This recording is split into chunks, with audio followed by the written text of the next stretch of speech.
Fans are grieving for the unreleased Pokemon Nintendo 64 RPG that never was. So I read this headline and I was actually really shocked because I had never heard anything about a Pokemon Nintendo 64 RPG at all. And I felt like that would have been something that would have been right up my alley, especially back in the day when I was so stuck on Pokemon for like the first and second gen. So hearing this news, it honestly made me a little bit sad because I was like, oh man, that would have been awesome to play and something that I know I would have got stuck on. But it is what it is. That is how things go in the gaming world, unfortunately. But the fact that there was individuals out there that were able to kind of get some more information on this, I thought was really cool. So I figured it was worth doing a video on and kind of going over, especially because, the Nintendo 64, that was my era. That was one of the first consoles I had played back in the day. So that was really cool to hear. So we'll go ahead and get into this article here. So everyone's been scrounging for leaks regarding upcoming Pokemon games, but there was actually a long lost game for the Nintendo 64 that was recently discovered, and gamers want this game now instead.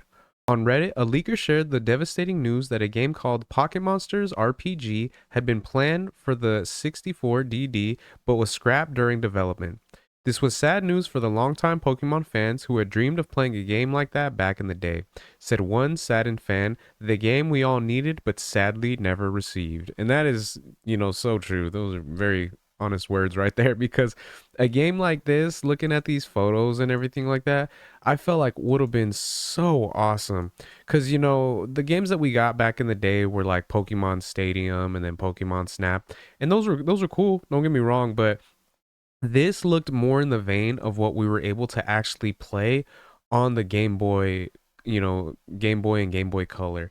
So seeing that something like this was in development for the 64, it's really unfortunate that we never actually got this. Especially when you see stuff like this, because I don't know for anyone out there that played Pokemon Stadium back in the day.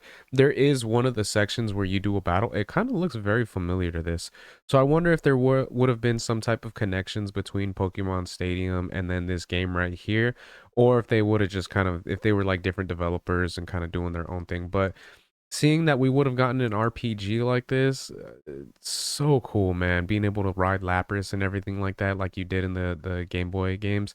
I think that would have been awesome. Finding Mewtwo in the cave, being able to pick your starters, and then obviously with this one, we got Bulbasaur, Charmander, Squirtle, just based on the colors, Professor Oak, Gary, and then Ash.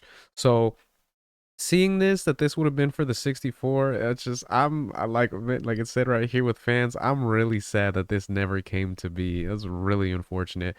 And I feel like that would have been not only cool to have back in the day, but I think it would be cool now that we got this information leaked if they decided to kind of go back and do an RPG of the first, the first region, the first and second, if people did want to go. Because I mean, obviously with Pokemon Stadium, it was Gen 1, and then Pokemon Stadium 2, it was Gen 2. So I feel like it would have been so cool if they would be able to go that route if they did one game where it was Generation 1 and then another where it was Generation 2. So I'll go ahead and continue on. So the above images were created by fans to show what could have been if Pocket Monsters RPG had been released. It only further saddened gamers who felt this kind of game would have been exactly what they were dreaming about as a child. So what happened to the long lost game? Nobody knows for sure, but Pokemon fans have some theories. Some believe that the Pokemon RPG would simply have been too large of a file. That would have been my guess right there. One gamer recalled Pokemon Stadium barely fitting onto the Nintendo 64.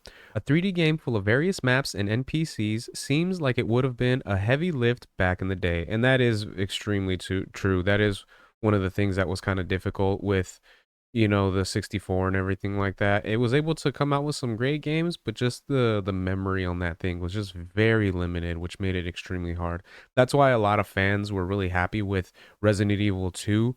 The fact that they were actually able to fit the whole game onto that one cartridge was mind-blowing, especially even looking back, like the things that they had to do. It was really impressive. It was actually really cool.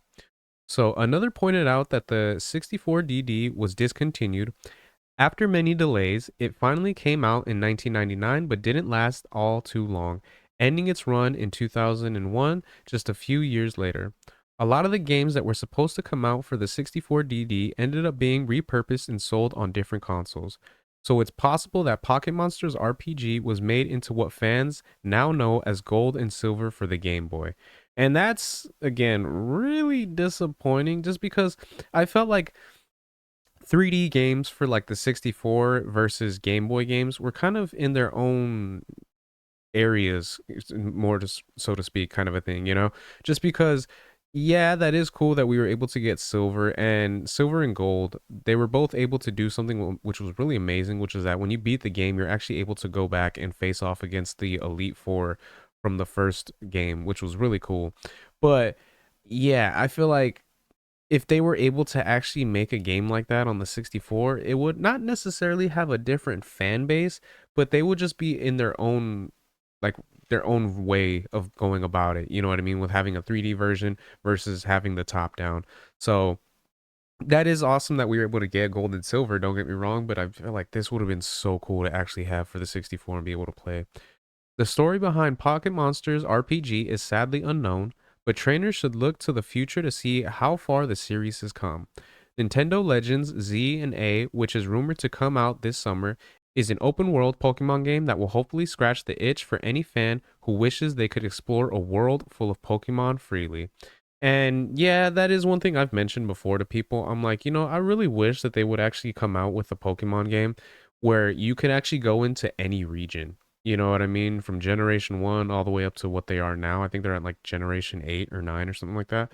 So that is very unlikely just because of like the memory that would have to be put into it and how much it would take to be able to make a game like that, how much, it would be as far as any console, and definitely the Switch wouldn't be able to handle that. I don't even know if the Switch 2 would be able to handle that if once it does come out. But yeah, I feel like that would be something that would be right up, every trainer's, up their alley kind of a thing. But you know, it is what it is as far as this game goes. I mean, obviously, this would have been something that would have been amazing to have, especially back in the day. But it has to go with the times. We were limited with what we had at that time, so it is very understandable. But yeah, so I thought this was cool. I think this was really awesome that this could have been a thing. And yeah, this just makes me kind of happy just thinking back on this kind of era of Pokemon and everything like that. So those are my thoughts on that. Let me know what you guys think in the comment section. Would this have been something that you guys would have wanted to play back in the day if you had the opportunity to? So let me know your guys' thoughts in the comments. If you guys could like, share, subscribe, all that good stuff. If you guys have been watching this long, I really appreciate it. It means a lot. And yeah, until next time, Harmonic out. Peace.